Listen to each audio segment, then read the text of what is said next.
خسران زي ما قلت قبل، تقريبا 60 أو 65 ألف ريال سعودي.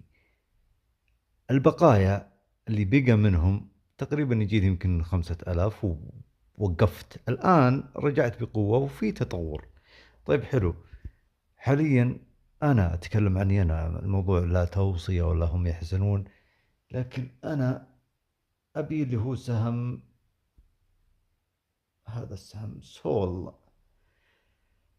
طيب نشوف على خلال ارتفاعات الأيام الماضية بعد انتخابات أمريكا وفوز ترامب.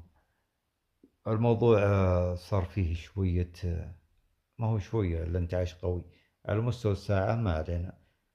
آه، نتكلم عن موضوع فترة زمنية يومية. طيب أنا عن نفسي الآن